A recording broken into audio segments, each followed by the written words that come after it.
Hello, my friends. It's time for another video from the Henry Covert channel. Uh, Broadcasting to you from the same old place I was before. And once again, I'm watching a movie in the background, enjoying it on the big 55 HD TV screen on Blu-ray. It's not going to be one I'm reviewing, and it's not even one of the more obscure titles that I like to talk about. But it's kind of a tried and true classic for me. I love the look of it. I love the vibe. You know, I never kind of get tired of it. Seven by David Fincher. And I'm not a huge fan of his filmography. But I love Seven. I love Fight Club. After that, whatever. But anyway, yeah, it's a nice movie. It's got a nice look. Darius Kanji's photography is pretty beautiful. I like the score. I like the vibe. It's like a giallo. It pretty much is a giallo. And to me, it's one of the coolest characters that Morgan Freeman has ever played. William Somerset, kind of jaded, aging detective. Right up there with his turn as Lewis Smalls Jr. Is that his name? Fast Black in Street Smart. Christopher Reeve. That's another great film. I hope to get on Blu-ray. I saw my DVD. Seven I picked up for a few bucks on Blu-ray years ago. Same with Fight Club. So what's going on with me? I don't know. I don't know if anyone's interested, but I'll go ahead and lay it on you. So, still sweating things out with the Meliora scenario. No reports from her camp. Only mild overtures from my camp, but I'm pulling back. It's heartbreaking, but you know, what can you do, man? I mean, 95% of the things that I talk about on here, from movies to music to art, to politics to lifestyle, she and I are like that. You know what I'm saying? Like soulmate level. Sorry, I'm getting off screen here. And she wants to throw it away because, you know, some fears and insecurities on both our parts got in the way. There's nothing I can do about it. So anyway, to answer your question before you ask, I am indulging in some inebriating substance. This is another one of these flybird things like the blood orange margarita. This is the Strawberry Margarita. Oh boy. As you can tell, I polished off quite a lot of it. Got a bit to go. Kind of wish I bought two, but I wouldn't get that smashed. But I wanted to be kind of loose when I did this video. I actually was happy the way the Ad Meliora Lament video came out, even though it's really just a lot of personal stuff, a few off-the-cuff thoughts about some TV shows and movies, and some shout-outs to some friends and some political channels. But sometimes that's all I can do. You know, I mean, I don't have a lot of followers, and probably not a lot of people care about this stuff like I do, so they're probably all people I'm friends with anyway. So they're going to give me my 1, 2, 3, maybe 4, maybe 5 likes if I'm lucky. And that's cool. I'd like to expand. I don't expect to make any money at this. Richard Roundtree is in 7. He's like the chief of police, I think. It's pretty cool. Yeah, I'm kind of wading through comfort food films that I have on Blu-ray. I have a stack about this big of DVDs I burnt from rarelust.com. Highly recommended website. All kinds of stuff that's either kind of in the gray area, gray market, or even just mainstream stuff that somehow or another this guy, you know, if you pay to get the software and be part of his thing for X amount of months, then you get to burn all these movies onto your own DVDs for your own use. And in 2019, after my fiance left and I was looking for some projects other than just Flickr Street to lose myself in, I spent a good bit of money, but man, I got 300 films burnt onto DVD, and they're all ones I really want in my collection. Quite a lot of them I've never seen before. Of Quite a few of them are out of print, unavailable, not on Blu-ray. Very happy with that because I was selling my pre-record DVD collection, and I still am on eBay. Please visit my eBay store. I'll put the link down here. My sales are slightly picking up. Today I sold Who Saw Her Die by Aldo Leda on DVD, and I also sold A Bell from Hell on DVD, the Spanish horror, and I can't think of the director. But I also sold Avengers 83 with the first appearance in Marvel ever of the Valkyrie, albeit it was the Enchantress incarnation, but it was the classic iteration look with the kind of showcasings on her breasts and, you know, the bare legs and arms and the lacy boots and the cape and, of course, the winged horse. So they didn't really, I think the winged horse was in that. Maybe not. In Defenders, she got Damon Hellstrom? Dane Whitman's winged horse, Aragorn. And then later was, and had his black blade at first, but then Doctor Strange gave him a blade called Dragon Fang. I'm a huge Defenders fan. One day I'm going to do a whole video just on the Defenders original series. It's going to chart it all. I plan on charting a bunch of these, mainly through, not so much that one. I have the essential volumes, which span first appearances of the Defenders all the way through. Well, it only goes to like 130 something, 140 something in the original series. I have all of them. I have all of them in individual issues. I don't plan on selling them. It's kind of a sentimental collection for me. It's the first and only series of a decent amount of issues that I was able to complete.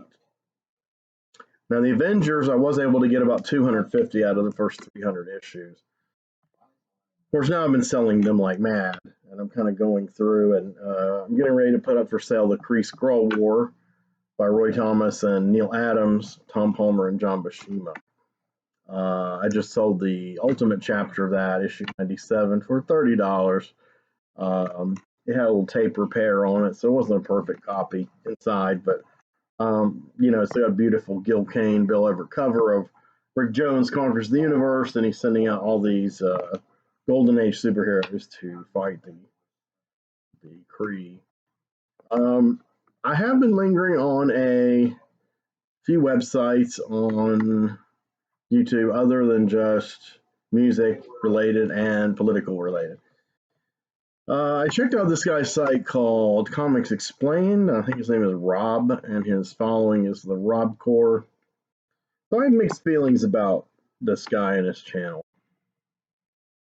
I decided to watch the 10-hour opus he had, which followed the Avengers, New Avengers, Complete Saga, which basically picked up by Jonathan Hickman, which basically picked up threads of Jonathan Hickman's Fantastic Four run, and I watched those videos too afterward. And went all the way through the Secret Wars event. This is the 2010 Secret Wars event, you know, tangentially related to the original Secret Wars 1 and 2 from the 80s. 2 I did collect as it was coming out. I was a sucker for the crossovers. And you know, I thought Jim Shooter was trying to do something interesting, but, you know, I think I was probably wrong in that assessment. I mean, he was trying, but I don't think he was succeeding. You know, trying to bend the continuity of all the different comic books to this event with the Beyonder manifesting human form. It hasn't aged well, I don't think, except for the Owen Reese Molecule Man stuff. But even at that, making Owen Reese the Molecule Man one of the most powerful Omega level beings in the Marvel Universe is fine, but I prefer the iteration between the Fantastic Four old issues and that incarnation of Secret Wars. I prefer the one where he didn't have a physical body and he was trapped inside of the wand. And Steve Gerber wrote most of those stories. Really wonderful stories. Marvel 2-in-1 #1, Iron Man Annual, I think #5 maybe. Both with Man-Thing appearing. And both with the Molecule Man, and he was really evil, and he possessed people who got the wand, and of course then had the reality warping matter transmutation power. That's the stuff I grew up on. I mean, I didn't really read Man-Thing much when it was new. I had a couple of issues, but I did read that Iron Man Annual. And of course, I followed Gerber religiously on the Defenders, and I enjoyed his Son of Satan. I didn't really collect Howard the Duck, but I did like it, even though it kind of confused me. But the 70s stuff's the gold. 70s series, they're gold now. I mean, and I'm selling all my originals of Howard the Duck, of Eternals, etc. I have a wonderful essential collection of Howard the Duck, which is all the Steve Gerber stories in one volume. They are in black and white, but you can just sit and read them all. It was the first time I've been reading them, beginning to end. I had a good number of them, the original issues that I picked up as back issues. And one issue I bought at the stand, well, my mom bought it for me at the stands when it was new, number 14. I bought it because, well, I got it because I knew Howard the Duck was, but I didn't really know what to make of him. But I love the Son of Satan, or as I called him as a little kid, the Son of Satin. Damon Hellstrom. And I've done 2 whole giant long videos about Damon Hellstrom. Please go back and watch them because they're neglected. They need some love. By the way, please leave a like.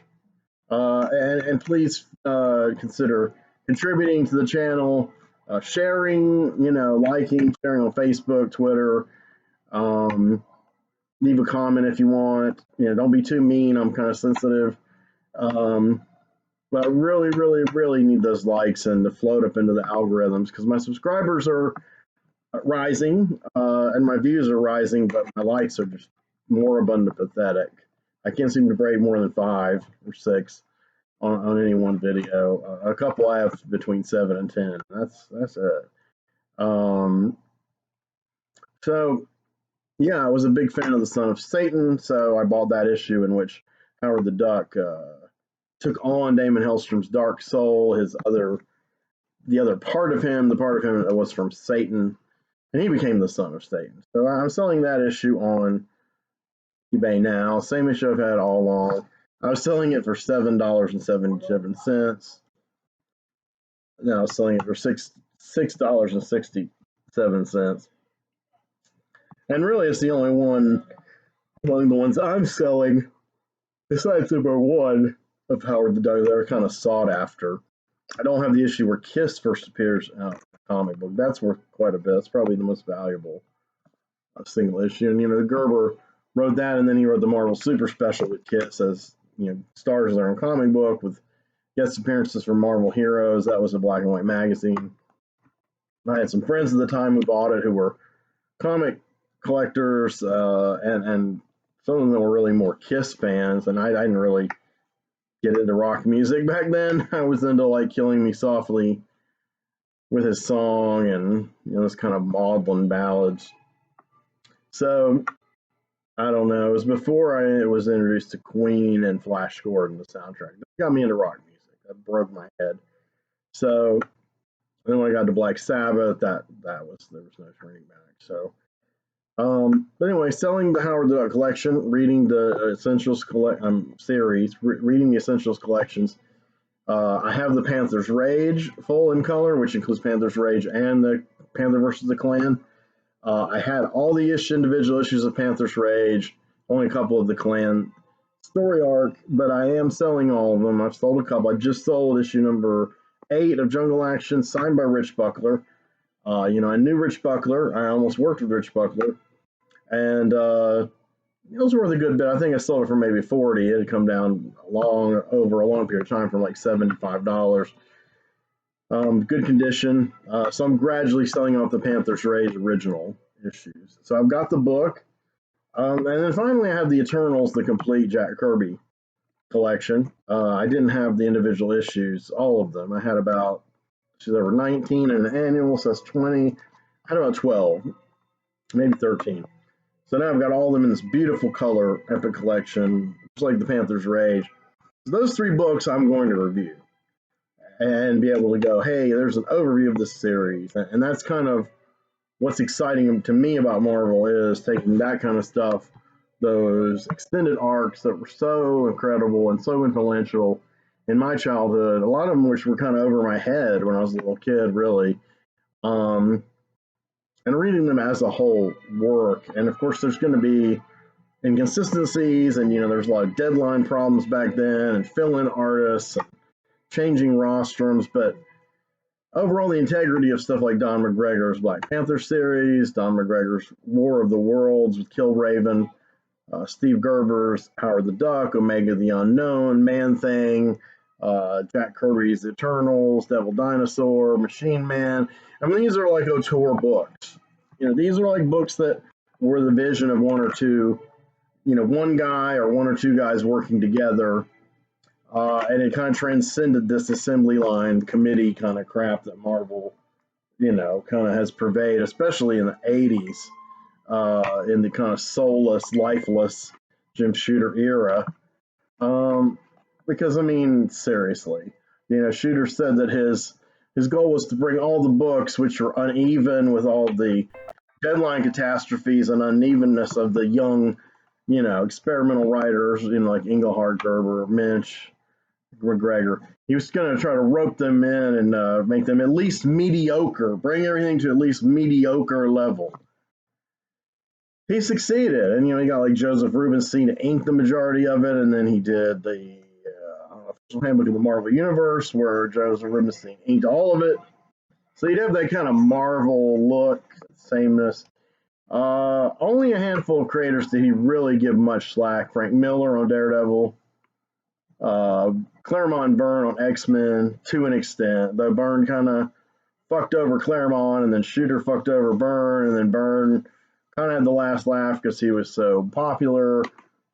Then ultimately Byrne kind of got blacklisted from the industry, which he was richly deserved, in my opinion. I don't believe in censorship, but if you can't play well with others, then don't expect them to pay to publish your shitty comic books. And if you're gonna be a right-wing conservative dickhead, do it on the internet. Don't expect people to admire it as an element of your work, if you want to call it that. Not a Byrne fan, sorry guys. So yeah, I mean, there were some people he made exceptions. Bill Sienkiewicz, he did foster him on his various assignments like Dune, fill-in issues, Beatles, whatever covers he was doing, but especially Moon Knight, and then of course a beautiful run on New Mutants. I'm selling that entire run as well. I have not replaced them in one book, but I don't really need to yet. I mean, I lived and breathed those books when they came out. Sienkiewicz was the biggest single influence on my comic book art of anybody. At that time, also Bissett and Toddleman were an inestimable influence, and Walt Simonson as well. Though over the years, he has not remained an influence because I found his work has been kind of overly stylized and not as kinetic, not as frenetic. He's kind of dulled down to sameness, beginning with his art in X Factor. I think it kind of went from there downhill.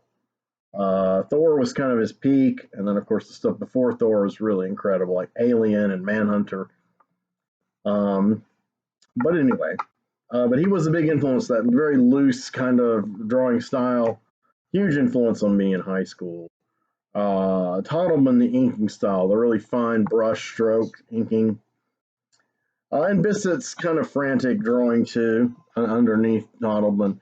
And of course, Sienkiewicz, just that whole dynamic of having central icons within a drawing painted in a almost photorealistic way, but all the edges are frayed and they're expressionistic and they're just reaching out into infinity. And nobody can do that like Sienkiewicz. I mean, he influenced an entire generation of artists. Obviously, the most, I think, the biggest influence person who was influenced by him the most was Dave McKean with Sandman, and he took that ethos and added Photoshop and integrated photography into it. But it was that same kind of taking it to that next level of beauty, of kind of genuine or fine art applied to mainstream, big two comic books. Anyway, long story short, channel I've been checking out is Comics Explained. This guy has a fun personality. He's kind of engaging. But there's a lot of things about him that kind of annoy me. So, first of all, he's helpful in the sense that he covers these big events, like I mentioned, like the Avengers and New Avengers, a Secret War arc by Jonathan Hickman, the Fantastic Four arc that preceded it. And I watched his lengthy video on The Doomsday Clock, which I had no intention to read. But anyway, he read it for me and broke it down. Now, the Marvel stuff, he really does actually break down and analyze because there's a little bit more depth to the writing in John Hickman as far as things he's trying to bring across. In Doomsday Clock, I felt it was a weak comic book. I think Jeff Johns was really saying nothing. He was kind of aping Alan Moore's style to an extent, but then rejecting it to an extent and trying to have his cake and eat it too. And to me, it was pointless. So the Comics Explain guy really didn't break it down like he did the Marvel stuff. You know what I mean? He didn't explain it. He just said, here's what happened. And then on the next page, here's what happened. And then he would throw in these things like, this is incredible, this is intriguing, this is interesting. But he would never tell you why it was interesting. You know, he would just constantly default to, Jonathan Hickman is awesome.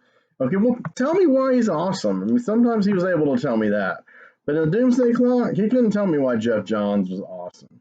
He couldn't tell me what was truly interesting about the series. It was really predictable. It was dull. It was devoid of life. It didn't have Watchmen's overt pessimism, and nor did it have the, I don't know what you want to call it, the hope, he calls it, of the DC universe. Which to me, you know, with the post-52 and all, that's kind of over with. This is was an attempt several years ago to do Rebirth after Convergence. There's all these different events, one after another, tumbling one after the other into our lap and hoping we buy all of them and salivate. Of course, I checked out of that sphere many years ago. If I could care fucking less. The last regular comics I collected from Marvel were the Bill Jemas Quesada era, which were not event series. They were idiosyncratic, self-contained comics that, you know, on a bigger level tied into the Marvel Universe, but the writers and artists each other in Visions. Peter Milligan on Ecstatics, Grant Morrison on New X-Men, Bruce Jones on The Incredible Hulk, Brian Michael Bendis on Daredevil, even Peter David on Captain Marvel. And Jemas was challenging these people. He even pretty much fired Peter David and said, I challenge you to do something that's up to the standard we're doing now. And what the standard was is taking each of those series and making them their own kind of genre. Like he made Hulk kind of a horror / conspiracy thriller. New X-Men became kind of a science fiction allegory kind of story. It was brilliant. Garth Ennis did the Punisher during this period. The Marvel Max line was vibrant with Steve Gerber coming back to Howard the Duck. Doug mentioned Paul Gulacy returning to Master of Kung Fu. And those issues are the last really powerful Master of Kung Fu arc in the Marvel Universe before they really started rebooting him and really are totally unrecognizable from the movie. But they are great. And, you know, I've had the pleasure of being acquainted a little bit with Paul Gulacy over the years. He expressed interest in working with me after reading a story not arc, but like a treatment I'd done for the Comic Book Artists Guild. And he said, what else you got? And I had Snow Leopard, and he said, yeah, I'm kind of burnt out on the mystical martial arts stuff. I mean, kind of got it. You know, he did Master of Kung Fu, for God's sake. But he was a real nice guy. You know, he was supportive and he was kind. And like Rich Buckler, he believed in my ideas. It's just my ideas weren't going to be accepted by the corporate machine. I've had requests to do a video on my attempts to submit proposals to work for Marvel Comics. I also submitted some stuff, or tried to submit to Vertigo, but they kind of rejected me pretty flat because I had no published fiction to my credit. Marvel gave me a lot more leeway, and I was able to sign on some people who would help me with it. Some indie people like Tony Bledsoe and Brian Kong, but also some big older cats like Rich Buckler. He was a great proponent of what I was doing, and Rudy Nebres and Tony DeZuniga, bless their heart. And for a brief time, Kim DeMulder, who had worked on Defenders. And this was a Defenders oriented pitch, and it did revolve around Thundra and Valkyrie. Of course, years later, Thundra ended up becoming one of the Fearless Defenders, and Valkyrie in Fearless Defenders is wearing the same costume that I redesigned for her. Coincidence, right? No, it's not. Because you have to sign a non-disclosure form. And basically that means anything you're creating or you submitting to your proposal is owned outright by Marvel, and you can't litigate against them. So I didn't create any new characters. I just mildly redesigned existing characters. And my Thunder and Valkyrie ideas did make their way into print under someone else's aegis years later. Some of the ideas that I had, and quite a bit, this other guy had done a Defenders treatment. Quite a bit of those ideas made their way into Matt Fraction's very lackluster Defenders series. The only good thing of which came out of it was Judex, which also was ironic because I was going to do a crossover story for Black Coat Press that was going to have a kind of a 1930s, 1940s Defenders lineup. I mean, it was going to have young Namor and Wolverine and Judex and some others. So I don't know if Fraction read my mind or read some of my notes. I don't know. And he's from Charlotte, too. I mean, he lived in Charlotte during the 90s. He worked at Heroes. That's when he went under his real name, before he, changed it to Fraction or whatever. But I've never been that impressed with his work. I thought he was a nice guy back then, but I thought he was kind of a slacker. And of course, now, he's infinitely richer and more successful than I am. So it'd be easy to say, you're jealous, blah, blah, blah. In a way, that's true, but not because of that. But I mean, he kind of inspired the lust of my then girlfriend, who I didn't really have much of a sexual relationship with. But she was interested in pursuing young Matt, whatever his original name was. And he wanted to get into film, film writing. He was very inspired by the 90s wave. This was the 90s, and Tarantino and all the Miramax semi-indie directors.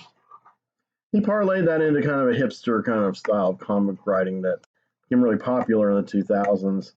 But I don't care for it. I really don't. It has nothing to do with me knowing him or not knowing him or any of that. It's just I knew him when, and I think he has had a lot of great ideas. I don't like the execution. I really dislike his scripting, his captions, his dialogue. I think if you're going to have kind of a pseudo-hipster, faux ironic dialogue in the modern 2000s of Marvel, I guess Bendis has kind of cornered the market on that. But before Bendis turned that into a cliche from the period of taking over the Avengers onward, he utilized it very effectively in Daredevil and Jessica Jones, his own creation. But then it just became a continual self-parody. Lack of respect for any of the properties he was dealing with, and yet fear of being truly iconoclastic. So, it's kind of mediocrity. Which brings me back to Comics Explained is, I like this guy overall, but he really doesn't know older Marvel and DC stuff, and he even admits he came to these universes late. I would say at the earliest, the early 2000s, so he's probably quite a bit younger than me.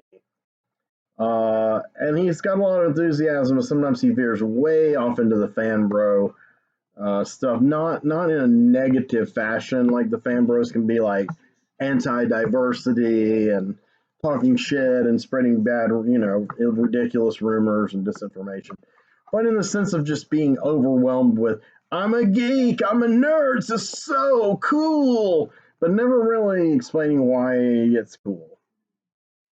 Not much substance. It's just, oh, it's cool.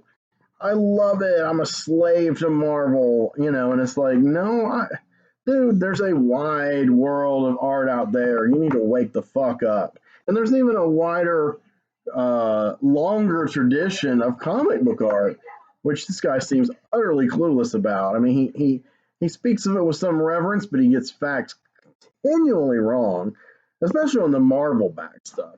He gets authors wrong, artists wrong, dates wrong, events wrong, and all that kind of. It's embarrassing after a while. It becomes comical. But he's pretty dialed into the new stuff, and like I said, he's reading it, so I don't have to. Doomsday Clock, of course, was just awesome, but there's never really an explanation in his videos. Why is it awesome? Okay, so the the Alan Moore characters in the DC universe. Some of them. What does it mean? There's some grand theme with Dr. Manhattan and Super. It's pointless. It's really pointless. Alan Moore's story had a point. It had a beginning, middle, and end. And I'll be honest, the Watchmen TV show, which I reviewed on this channel and gave overall a good review, was far, far better than Doomsday Clock. And at the very end of Doomsday Clock, there's actually a couple of nods to tie-ins to upcoming stuff in that Watchmen show. Of course, all this is owned by DC and Warner DC, and of course, ultimately now by AT&T Discovery. Anyway, the Doomsday Clock Comics Explained segments kind of depressed me, really. Gary Frank's a really good artist, though, by the way. He's the one who drew it. There's the soullessness to it. Jeff Johns, he's like, Jeff Johns can write anything. He's one of the greatest writers in the history of all comics. And it's like, really one of the greatest writers in the history of all comics. I mean, he could be in the top 100, for influence and pervasiveness. I guess you could put him in the top 50, since he's running DC and writing the TV shows. But of all time, I don't know. I really like his scripts for Titans. I like the work he's tried to do with Justice Society in different incarnations, like pushing them into Smallville and then later now into the Stargirl series, which is okay. It's the closest we're going to get to a Justice Society TV series. But he did some great work with Titans, and back in the day when he wrote JSA, I think his stuff was great. But he was greater on that level. The event stuff, yeah, it's got a lot of ideas, and it's definitely creative, but it's all just serving this slavish kind of endless crisis after crisis formula of DC, where they just keep crunching their continuity and uncrunching it. And the Doomsday Clock attempted to kind of explain all that, I guess. But it seemed pointless. It seemed weak and dead. I mean, when Crisis on Infinite Earths came out, it seemed very cold to me. I read it feverishly and collected it when it was new. And Watchmen. Watchmen, I liked them. I wasn't a Watchmen fanatic. Watchmen was never my favorite Alan Moore work of that great era. I loved Swamp Thing. Miracle Man, though, was the one I just adored and still do. Just like with Frank Miller, the Daredevil comics were okay. The Return to Daredevil was really good. Dark Knight was good. Year One was great. But Ronin is really what captured my heart, is Ronin. And again, we're talking about auteur works, where someone's creating their own characters and making their own statements.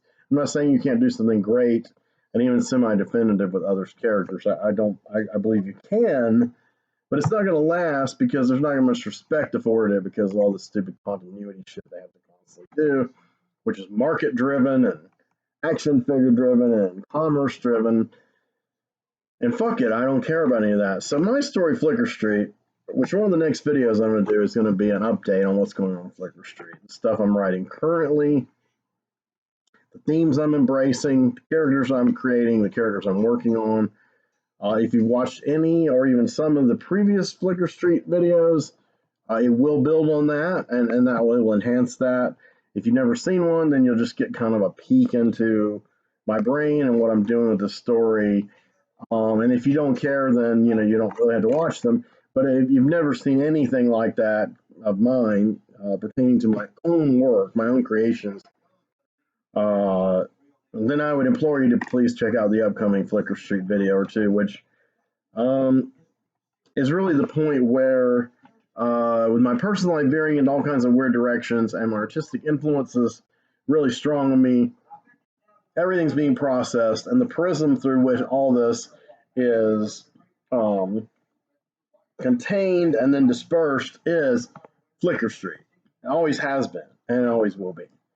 It's kind of the nexus point of my literary and artistic influences and creativity, and also my worldview, philosophy. It is the analogical mirror of this universe for me, both the real life universe I experience and the fictional universes I have my life experiencing, boiled down and reflected through my sensibilities and my worldview, and just mine. It's just mine.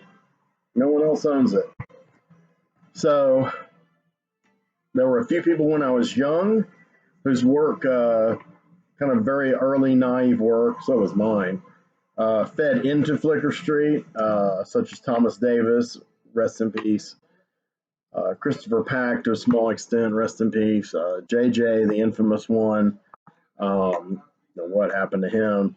But beyond a point, by the time I got up to the 1987, that magical year where my writing went to another level and then continued to go to another level on and on until finally I met my ex-fiance and she explained to me what Flicker Street was about to me, and now that freed the floodgates, all of that's mine. So I've tried to acknowledge other people who have helped me when I was very young, but for at least 30 solid years, this has been my baby, and there have been times when I've put it aside for periods of time, a few years at a time, months at a time. But I doubled back down and I decided this was going to be obviously my life's work. And then when I met Kelly, it was like, okay, she was like, this is your magnum opus. This is your great work. I mean, it's fictional, it's entertainment, it's art, it's comics, it's writing, but there's something else going on. So for all the dubiousness I have towards her right now and the way she is comporting herself in life and has toward me, I have great dubiousness towards her. Great scorn almost. I went into this in another video, which I didn't end up posting because it was so personal, in which I kind of went into that and leavened that against my experiences with the Meliora affair. Meliora, of course, being someone I still deeply love and respect, and I just think she's never going to return to my life, but she influenced my life in a different way than Kelly, but equally profound, equally necessary. She helped me get over Kelly. That alone is huge. But Kelly really did help me in the esoteric and artistic, alchemical level of my artistry. This energy that she always said was the same energy that manifested like when we were in love. Energy manifested through intellectual connection and spiritual connection and sexual connection and creative connection. We were creating a business together, an art studio. We were going to have a child together. That's an act of creation. So you see why her betrayal of me was so profound and so horrifying. You tie your life into someone and you're intertwined, and your next few years of your life are laid out, and then they just cut the cord. With Meliora, it was like, okay, now where am I at now? Now I really just want someone who not only do I have these things in common with, like I did with her, but that accepts me as a human being and doesn't try to rationalize her way out of problems because in pursuit of some lofty goal that she can't really make happen. And that's the flaw of a lot of philosophers and artists, is they're in the world but not of the world, and maybe sometimes they need to be a little bit more in the world just to fucking pay the bills and eat. Meliora brought me all of that and more. She was my perfect mate. I in a heartbeat, I would marry her and spend the rest of my life with her. She's real salt of the earth. But she's angry at me because I let my insecurities trigger hers and vice versa. I don't think that's an unforgivable sin. I think when you've been hurt a lot and you're used to reading things as red flags and pulling back because something might happen like it does before, I get it. But I'm not those other people that hurt her. I'm not the people that raped Kelly, the guy. I'm not any of those fucking people. I'm not the guy who, shot at and tried to kill Kelly's cat. These are monsters, just like the guy who my ex-wife left me for, a a reprobate, off the grid, ex-convict, woman-beating, drug-stealing, conniving grifter, extortionist. And he met his end, and that was, karma. I didn't wish for his death, but it happened, and I can't say I was unhappy about it. I actually knew people who threw parties about it, and there are people less cynical than I. So all this is kind of coming in with Flicker Street, and also the things I've been talking about, like the General Strike Summit and the political leaders and journalists, citizen journalists that I've been following, and that's given me a whole nother element to my Ellinger story, and it's really exciting, and some of it's really kind of out on a limb, but it's saying what I needed to say. Some of it's a little Steve Gerber-esque. A little bit of it's Philip Jose Farmer-esque. The FarmerCon 17 gave me a lot of inspiration for my writing. Talking again to people who have such all-encompassing creative minds, like Win Scott Eckert and Christopher Paul Carey. I mean, these guys are next level on that. It's just they are doing, extending the pastiche era, the farmer's legacy, the pulp era, whereas I'm just creating my own world building from scratch and have been.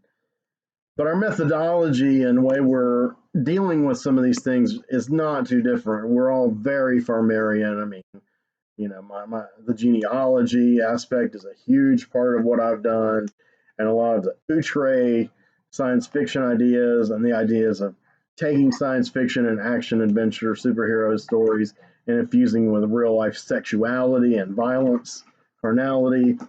All of that I got from Philip Jose Farmer. So I drink a toast to people like Win Scott Eckert, Sean Lee Levin, Christopher Scott Carey, Paul Spateri. May your paths be bright, and may you be, and I don't mean this in a mean way, like they've been denigrated by asshole insufferable detractors, but may they genuinely be the gatekeepers of this mythology, both the mythology that Farmer inherited and enhanced and worked with, and Farmer's own mythology. Farmer means a lot to me. The emotions in his work opened to me my sister, and Peter J. Resfrigate's Musings and Dark Design, The Lovers, If Only You'd Love Me Enough to Tell Me, Jeanette.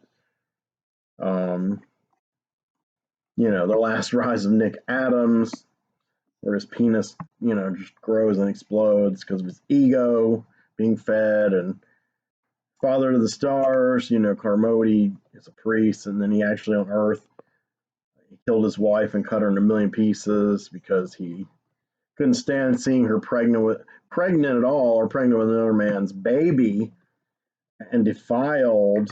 And then she said, "You're just using me as a superior instrument of masturbation." I mean, this stuff hit me when I was 14, 15 years old, and it's like, wow, okay, this is some deep shit. I was still a virgin. I was sexually inexperienced, but this is like hitting your psyche, deep down, things that you're drawing in from the world, from your parents and their hang-ups and neuroses, of which there were so many in our culture in the 80s. Jesus on Mars, I mean, I could go on and on. The Best of the Riverworld stuff. A Feast Unknown is just an insane deconstruction of superhero machismo and pulp hero machismo. And then, of course, Image of the Beast is just downright vile, but compelling. He did so much. So he's my favorite fiction writer overall. So he's a huge influence on me. So this FarmerCon incident also renewed my influence from those things. Even though I'm going in a different direction than Win and those guys, and even Sean to an extent. But Sean is the official curator of the Flicker Street Studio and has aided and abetted me in all of such ventures. It's a different path, but I'm at peace now that we respect each other's paths, and that makes me feel good. It reconciles a lot of leftover feelings I had from the 2000s of unsureness drifting away from the Wald Newton scene because, I got married and that was a whole other thing. And then I had a very malefic influence of my ex best friend on me, and all that's gone, but those guys are still around. It's nice to know they still like me and we get along. I will say one of the nicest newer people in that scene is Adam Mudman, Cernexi. I can't say her name right, but she's a young trans woman, and she's got it all. I mean, she understands all the Farmarian stuff, all the crossover stuff, all the pulp pastiche, all the crazy adult themes, and creates her own theories, and integrates TV and movie characters like I did. And she was actually even a fan of an essay I wrote called Twisted in Texas, which integrated a bunch of film and TV characters from the Texas area into one cohesive family tree.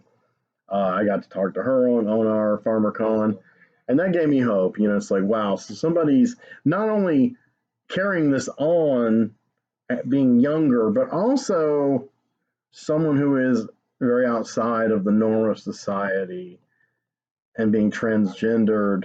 And that is just it's so emblematic of Farmer when you get into stories like Open to Me, My Sister, and The Lovers, where the alien biology and what is sexuality, what is gender, and does love and attraction transcend the physical parts of that. It's some heavy stuff, and I've invested a lot of it into my own character, Chrome Janae, in Flicker Street. I created her in the mid 1990s, long before I'd ever known a transgender person in real life. But I was fascinated by this idea, and also inspired by magic and Sumerian mythology, the third sex, and that the integrated being, gender-wise, would be the greatest sorcerer. And that's kind of the prophecy of Chrome. But Chrome's weakness is love. And sometimes love is you have to try to please someone who loves you, who may not understand you. And so Chrome has shifted her gender back and forth over the years, and her power levels back and forth, and had heartbreak. And her soul connection is to a character, Gideon. And Gideon is dead in the current story, but his mind is still alive inside the brain of his father, Leo. And Chrome is still inexorably drawn. Eventually, it's going to break. That's one of my next stories I'm really excited about, is that this force, this schism within Leo's mind, the Gideon part is too weak because his weakness is love.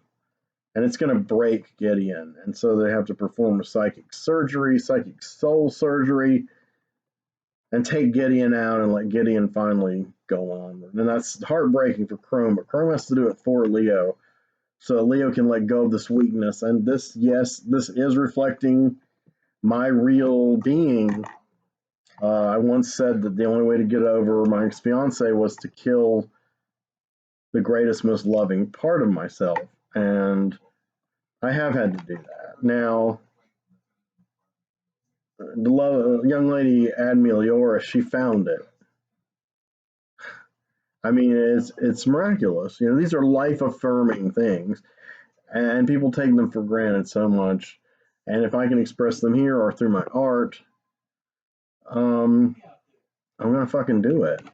So you haven't heard the last of my Meliora musings, whether I ever speak with her again or not. She's part of my soul. You got to bear in mind that she was somebody that I knew liminally online for many years, and interacted somewhat with and invited into my groups and my comfort zones, and was a huge follower and fan and supporter. But we never really interacted directly all that much. But I had kind of a crush on her. I thought she was beautiful physically, but I thought her tastes were exquisite. I thought her intellect was powerful. I thought I'll never have a chance with this chick, and then I did, and it just happened, and we were together.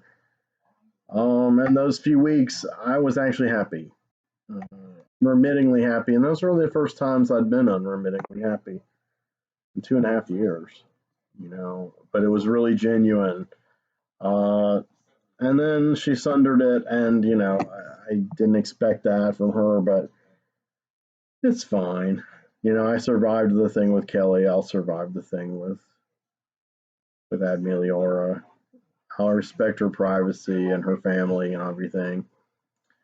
But she knows if she sees these videos or hears anything about me, she knows that I bear her no ill will.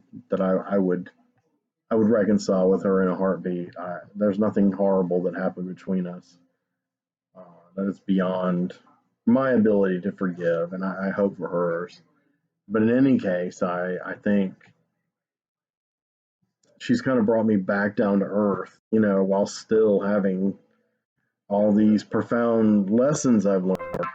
Um, it's a beautiful thing. You can check out my other video, Add Meliora Lament, and other observations for that. Stay tuned for my Flicker Street videos, and I am going to get back to Blue Review and reviewing some actual fucking movies. I'm still following dutifully Dexter New Blood, and each episode is putting me on the edge because Dexter, I fear for the guy. I really fear for Dexter. So anyway, this is long, and you're used to that, so I'm back in full form here. I'm a little intoxicated, but I'm not off the charts. But I am expressing myself freely, and that feels good. So anyway, take care, and I will be back as soon as I'm